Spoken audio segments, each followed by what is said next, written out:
Have you ever felt like you had to grow up too fast? Like strength wasn't something you chose. It was something life quietly expected from you? Maybe people see you as independent, strong, mature, but they don't see the moments that made you that way. Maybe somewhere in your childhood, you slowly stopped being the one who needed comfort and became the one who gives it. If this feels close to your story, stay with me for a moment.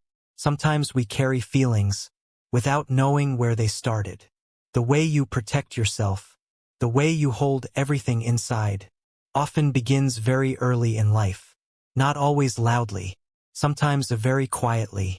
A hard childhood doesn't always look painful.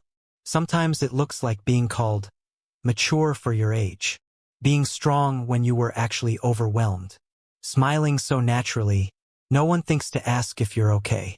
And slowly, you learn that your feelings might not have space. So you adapt, not because you are weak, but because you are human. Maybe now, asking for help feels uncomfortable.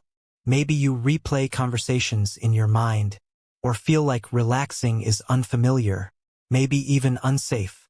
And you don't always notice it, because it feels normal. And sometimes, when someone genuinely tries to support you, you feel guilt, or discomfort, or the urge to handle everything alone. Not because you don't want support, but because you learned very early that you had to carry things by yourself. Healing rarely begins with big breakthroughs. It usually begins very quietly, in moments where you admit something was hard. Healing isn't about becoming fearless. Sometimes healing simply means letting someone sit beside you while you are still scared. If parts of this feel familiar, there is nothing broken about you. Your mind learned how to protect you. Understanding this is often where self-kindness begins.